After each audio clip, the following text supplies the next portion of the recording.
I don't got time to be here, man. If you can, just do your job or do whatever you're doing or something, man. But I don't really care what you do, man. It's not my I'd love to do my job, but part of my not my job is to job, make it dog. It's not under. my fucking job, all right? I don't give a fuck what you look like. You know what I'm saying? You look, your job is gay as Adjourned. fuck. We've got two absolutely wild court hearings for you today. And trust me, you don't want to miss either one. First up, we've got a defendant who completely loses control. I'm talking about cursing at the judge, throwing a full-blown tantrum, and acting like courtroom rules just don't apply to them. It's one of those moments where you can literally see everything spiraling in real time. Now here's the thing. Judges have the authority to hold someone. Good afternoon. My name is Walt Weaver. I'm the judge of Potter County Court of Law number 1. I'm going to be hearing your case today. I've reviewed your plea papers, Mr. Rico. It appears to me you're ready to waive all your constitutional rights in exchange for a plea bargain agreement. But you do have an absolute constitutional right to appear in my open courtroom and face your accusers. Or you could also choose not to use that right as well and agree to appear by video. Are you agreeing to appear by video? If I can, man, you could just like figure it out in court and I guess Are you saying you don't want to do this on video? I'm not trying to be in court hearing and doing stuff on here. I just ain't got Mr. time. Rico, it's real simple. I don't got time to be here, man. If you can, just do your job or do whatever you're doing or something, man. But I don't really care what you do, man. I'd love to do my job, but part of my Not my job is to job, make it dog. under. It's not my fucking job, all right? I don't give a fuck what you look like. You know what I'm saying? Your job is Court gay as adjourned. fuck. I'm going to hold you in contempt. Hey, That'd be bro, a I don't give a $100 fuck fine. what you talking about, Remove the man. All right? individual. I don't give a fuck what you talking about, man. Bye. So, dude, get a job. You get free, go. He's better. Well, do we need to preserve this as evidence now since that's resisting? All right, don't delete the YouTube video. That's unfortunate. Hey, Ethan, keep them coming, man. I apologize, Your Honor. Oh, it's not your fault. That's part of our part and parcel. Boy, he's so little, and look how much people he's got. Could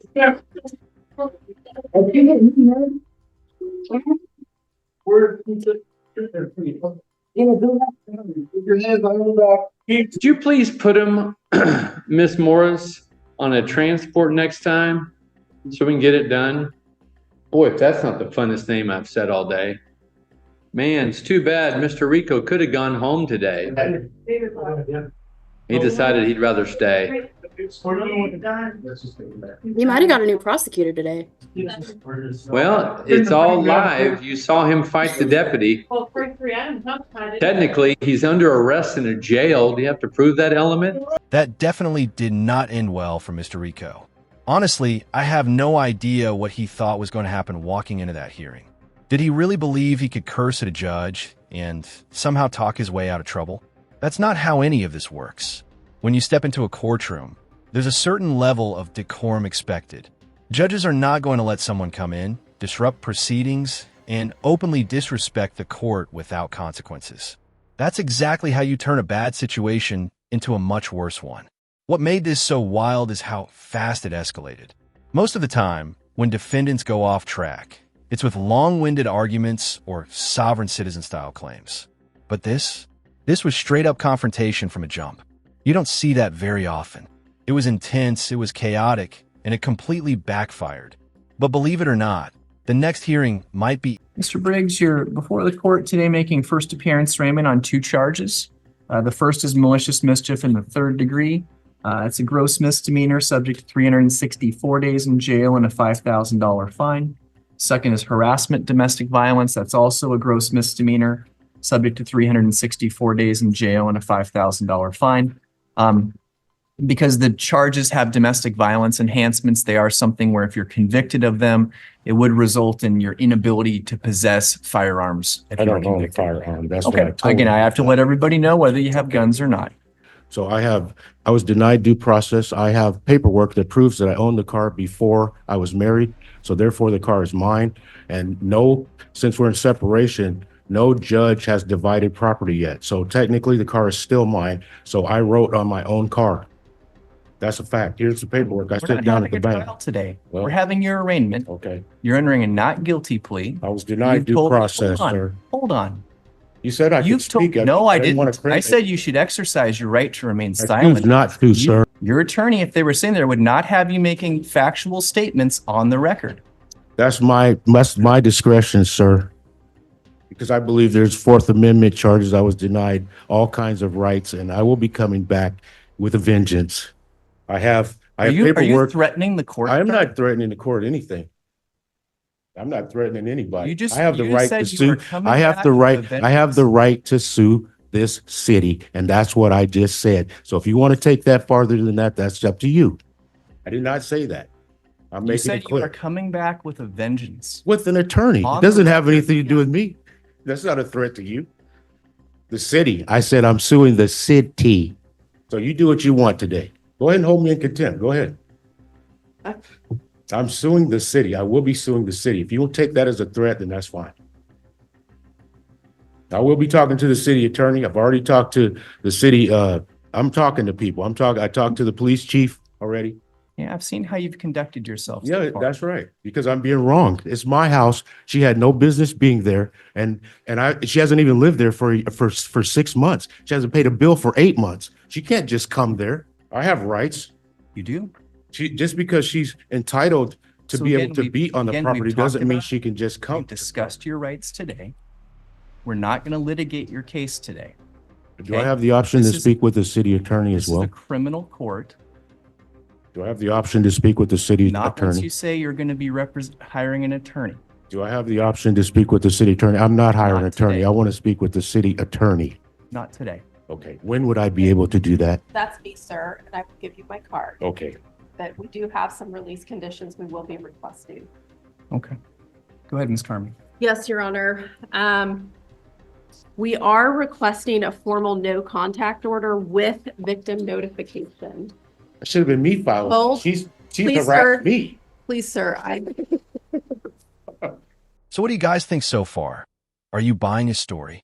Or does this feel like someone trying to talk their way out of serious allegations? Personally, I'm picking up a strong arrogance vibe here. The confidence almost feels forced, like he believes if he just sounds sure of himself, that somehow it'll carry him through. But confidence without credibility doesn't go very far in a courtroom. And here's a small spoiler. That strategy does not work. In fact, he's about to admit to something pretty disturbing, and the judge's reaction says everything. You can literally see the shift in the room when it happens. What really stands out to me is this. Why walk into a situation like this without solid legal representation and a clear strategy? If you're facing serious accusations, this isn't the time to wing it. This is the time. All right, go ahead. the facts of this case are highly concerning with regard to the threats that were made. These folks are in the midst of a dissolution. Statistically, through peer-reviewed literature, that is one of the highest risk times for partners who are splitting for domestic Well, what about the violence. time I got punched in the chest 5 times? Nobody did anything about that, and I reported it to the officer. Upon arrest, I told him 2.5 months ago, I've been punched in the chest. I will take a lie detector test for that and pay for it. And I received nothing. The city attorney is making her release recommendation. You need to let her finish. I was denied due process. You guys didn't take my complaint. So you didn't even take my complaint. And then you don't want me to call it racism. You didn't even take my complaint. The only thing we are doing today, sir, is you have entered a not Well, there guilty should be plea. equal treatment under the law, and I have not We're received not it. litigating your case today. I've already told you that. You've seen every other person come up here. I've entered not guilty pleas. I've set Well, I release want to put this conditions. in the record. Sign- Can I give this to the attorney so she can follow up on this? This is my proof that the car is mine. I don't go to her. I am at my house. She came to me. I never go to her. So why is the order Please- against me when I don't please even deal with her? Please let the city attorney finish her recommendation. So we're walking on a very fine line right here with your conduct in court today. Okay, I'll stop. Sorry. Thank you. I don't even go to Oregon, sir. I will She lives in add, Oregon. I will add, because Mr. Briggs has brought it up, we are not seeking to remove him from the home that he is residing in. How you gonna, she don't even live there. Are you kidding me? She doesn't live there. I paid the mortgage there for the last for 4 years. I paid the mortgage, and I can prove that. Mr. Briggs. You're going to remove me from my home? What are you talking about? She's saying she is not. Why are you even saying that? Because She don't live there. Her address is in Oregon. Why are you even saying that? The more this guy talks, the clearer it becomes. He absolutely needed a lawyer.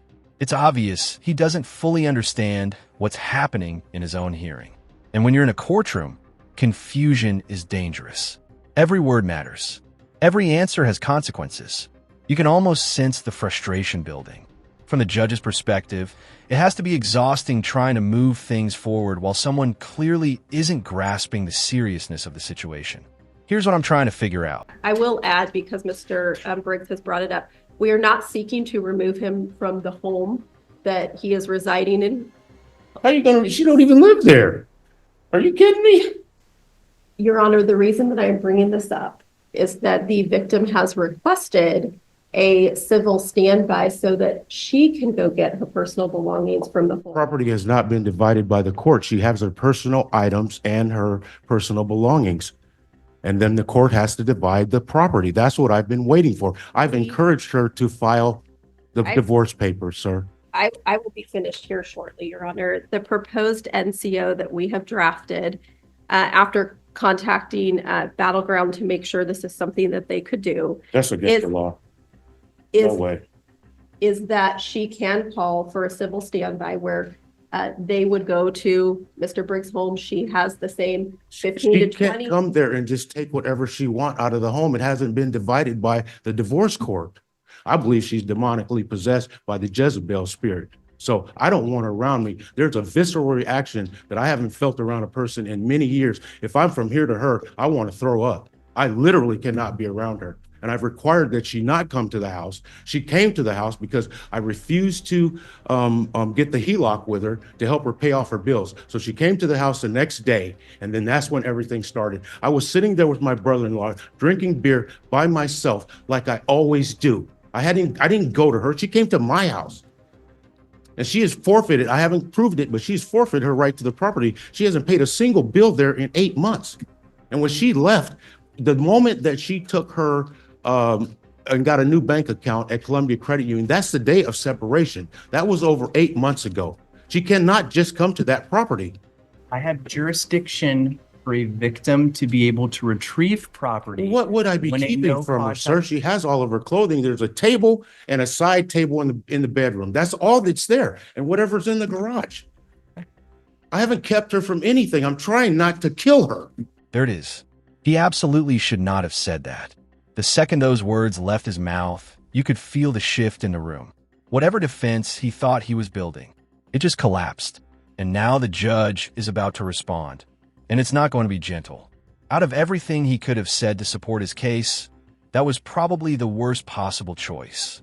He spent all this time trying to frame himself as innocent, try to poke holes in the accusations, and then he says something that completely undermines his own position.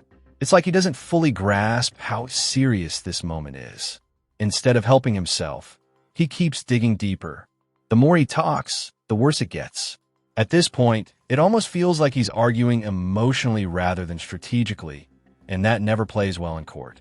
You have to wonder what's going through the judge's mind right now. There's only so much. She's come to me. Okay, so, Your Honor. Okay. That's not. I Now, hold on. I'd actually ask he be held on $10,000 bail. Listen, sir. Listen. You can't. Say I'm not saying it like that. I'm saying that I've tried to keep her away because of violence. I don't want. Very much keeping with statements. that Oh were my made God. at Do the you scene. understand? Does anybody Yeah, understand? take I him into didn't custody. never touch her. Officers, take him into custody. I never touched her. I didn't want to harm her. That's what I've been doing the whole time.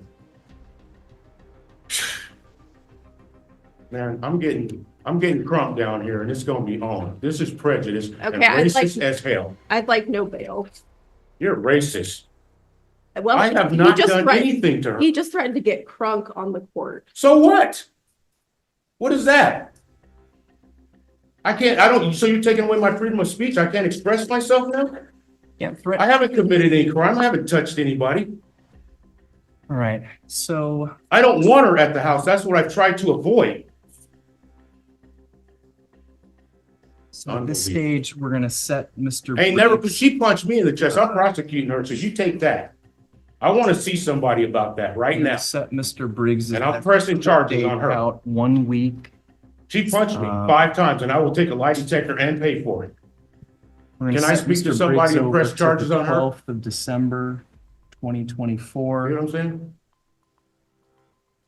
at Hey, you know what? 8:30 My a.m. shoulder, I'm in, We're giving you extra. The release conditions in place are to violate no laws, appear at all mandatory court dates, notify the court of any change of address or phone number. I'm signing off on a standalone no contact So order. I said I didn't want to kill her, and I've never threatened to kill her. I'm just expressing to you that I don't want any bodily harm towards her, and you're arresting me for that. And it's a freedom of speech. I didn't touch her. I've never put a hand on her. She punched me. Can I press charges? Can I see someone to press charges on her right now? Your Honor? Your Honor? This is your arraignment today, sir, on criminal charges. You've made a number of threats on a recorded I record. didn't make any threats to anybody. Well, we'll listen How is back. that a threat? Freedom of speech. I didn't threaten anybody. I didn't say I want to kill her. I said I don't want to. Sure. Well, we'll listen to what's played on the record. You're being recorded. I told you to remain silent. Well, Your hey, choice. I knew you was going to do this. I knew you was going to wait till I slipped and then you was going to throw me in jail. And that's fine because I'm coming with Trump. That's not a threat. That's my personal lawyer that I'm going to get to fight you guys When with. people threaten killing someone on the record, sir, I take I that didn't threaten to extremely kill her. seriously. That was not a threat to kill her. I didn't say I'm going to We're kill her. recording. I said I don't want to. And That's that wasn't fine. even, that was just a figure of speech. It's recorded. I don't Okay. care if it's recorded. We're on intensive pretrial release. At this time, I'm going to impose bail in the amount of $25,000. And then, Your Honor, if it is posted, could we have the victim notification? Victim requirement? notification will be put in place. Thank you. This is a railroad, man. I'm telling you. Wow, just wow. That might honestly be one of the dumbest things I've seen on this channel. This guy literally just confessed while sitting in court that he thought about harming his ex. Like, what was he thinking? He basically handed the judge a confession on a silver platter. At this point, it's hard to tell if he was trying to get sympathy or if he just has zero self-awareness. Honestly, probably a little bit of both. I mean, come on. If you're in court facing serious charges, wouldn't common sense say, shut up and let your lawyer handle it? Anybody with half a brain would have stayed quiet and let the strategy happen behind the scenes. But nope, he decided to speak first and make things way worse for himself. Now I want to hear from you guys. Do you think this was total cluelessness? Or did he do it on purpose, thinking it would somehow help him? Drop your thoughts in the comments. I'm really curious to see what you all think. That's going to wrap it up for me today. Thank you so much for watching. If you enjoyed this breakdown and want to see more insane courtroom moments, make sure to like and subscribe. Appreciate you guys for being here. I'll see you in the next one. Take care.